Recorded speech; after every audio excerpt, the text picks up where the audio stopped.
$1,000 can do a huge amount in terms of cryptocurrency. Now, for any of the big investors out there, if you happen to be watching this, you probably think that $1,000 is pennies. But I like to remind myself of how I would feel every single time I get a $1,000 car bill repair. And suddenly it seems like a huge amount of money. Okay, so it might not be to other people, but to me, it's quite a chunk of change to have to pay out. So today we're going to take a look at the 6 coins that I would split this $1,000 between if I was going to do it right now. But before we get into that, I thought it would be fun to have a look back and remind ourselves of why we started investing in cryptocurrency. So I remember in 2020, 21, I can't actually remember the exact year, and I think that's because it was all kicking off with COVID and life was very strange. But anyway, I remember sitting discussing Bitcoin with my best friend, and this was because they'd been making a crazy amount of cash in e-commerce stores and they were looking for ways to invest it, and they'd been discussing it with other guys. So long story short, I ended up starting a small DCA portfolio where I was putting in about £200 per week, and this was split between BTC and ETH. So by the bull run and when the markets then started coming back down, I've invested quite a decent chunk for me as somebody who has zero self-control when it comes to spending. And then, as we all know, it all came crashing down in the bear market, and then Celsius stole it all from me. So I also included this little thing of Alex Mashinsky, just to remind us all. So one thing that I had learned along the way was that I was 100% not spread enough. I didn't understand that pretty much while BTC and ETH were much safer choices and would guarantee profit, had I have had sense to run for the hills with it. But anyway, it didn't and would not have given me the kind of financial boost that I was looking for. So this time around, I have learned, hopefully, to do more research into smaller altcoins, as this tends to be like where the money is hiding. So my first pick will be Ethereum, not because I'm expecting big financial rewards from it, as I just said, but this has been looked at from a more practical point of view. So we're going to need Ethereum to sell the ECR20 tokens. So we should have been stacking this before the bull run, because if we leave this one too late, then you end up paying like double the price for a small amount, huge gas fees, just so that we can then take profit on other coins. So this is always a good one to have at least a little bit in. And next up, it is going to have to be ICP. And I don't know if that's just because obviously I've been looking into it so much recently, but I just see so much potential with the project that I had to add it into my portfolio, because I genuinely do believe it's going to do really well. Now, I'm not buying it and expecting to see a huge return this year or even like in 2025.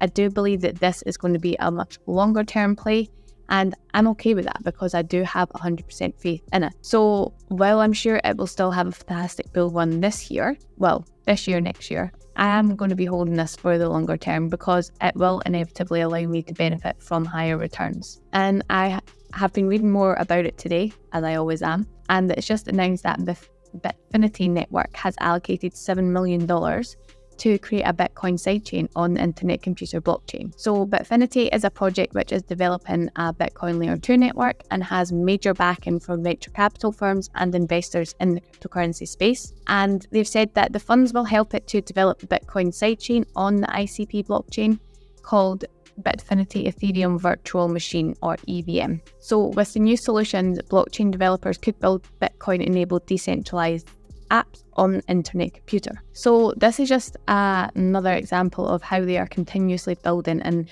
more projects are building on internet computer, which is incredible to see.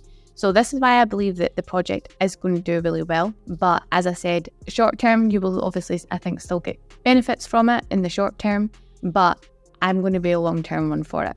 Okay, so third we have Render. So Render is looking like this is the main talking point for this bull run, and there's been so much publicity and traction around it, it's already picking up really well. So it would be silly to ignore this one. Now, Render has taken a little bit of a beating in the last week. As we can see, it is looking very, very red, but with it having been such a positive chart for the full year, we can see it was an up and then it was just a steady climb. I would say that some pullback on this was natural.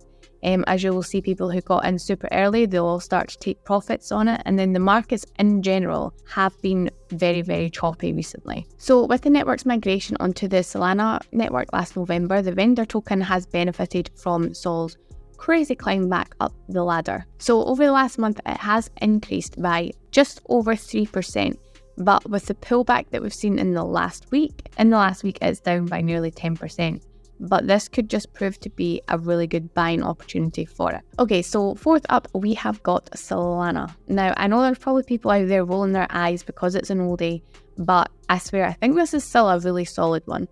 I kind of needed it to be a solid one to validate myself, because I was so proud that this was the only coin that I purchased in the previous run that I did not buy at peak price. So I'm rooting on this to do well. So if we take a look at the chart just quickly, in the last month alone, Solana is up pretty much 50%, which is fantastic. And its trading volume at the time that we are recording this is up by 33%. So we can see that people are kind of jumping back into it on all sides. So Solana has recently achieved a huge milestone in cryptocurrency by surpassing Ethereum and other major blockchains in weekly stablecoin transfer volumes.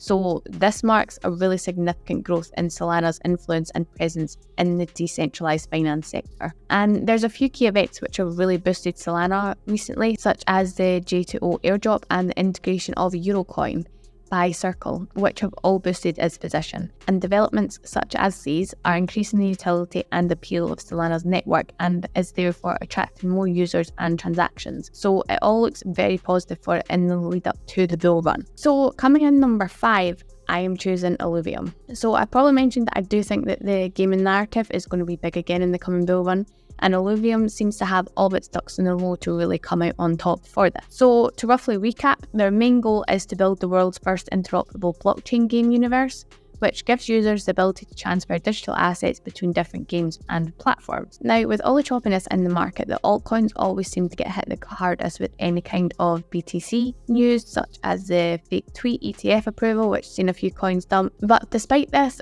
ILV has still managed to hold a positive increase over the week, and today itself it is up by just over 4%, and its trading volume in the last 24 hours has increased by nearly 50%, 47.48. So they've also announced their roadmap for 2024, and it is a good one. So one of the major highlights of the roadmap that is planned is the launch of the public beta in the first quarter of 2024. So the beta launch is a critical phase in the game's development, as it allows players to experience Illuvium's features and provide feedback to the development team on this. And the public beta will be a key testing ground for the game's mechanics, blockchain integration, and overall user experience. So I believe that the Illuvium team have advised that the launch could be extended into the second quarter of the year, but this is to ensure that the game meets the high standards that are expected by the blockchain gaming community. And finally, last but not least, we have BTC. So I still believe that even if you're just a small investor, it is good to jump on the Bitcoin chain, but I would not allocate a large portion of your portfolio to it. So it's not going to make you the 100x, but if we think about it long term, so say if you invested $100 into Bitcoin over the last year, Bitcoin has had 164% gain.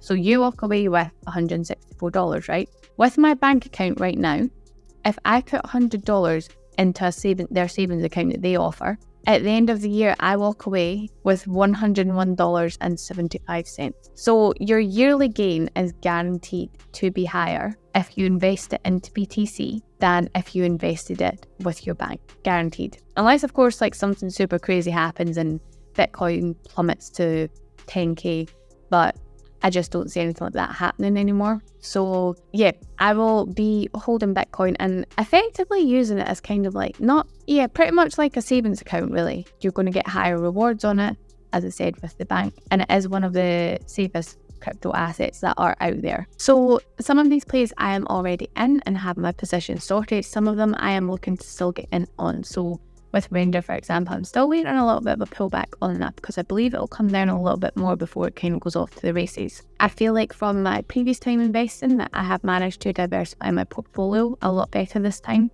and I'm hoping that by having put some research into it and learning about the projects, I've put myself in a much better position for the bull run and obviously for the long term as well. So if you had £1,000 right now, how would you split your portfolio? What coins would you put it in? What ones would you not put it in? Let me know in the comments below, and I will see you in the next one. Bye!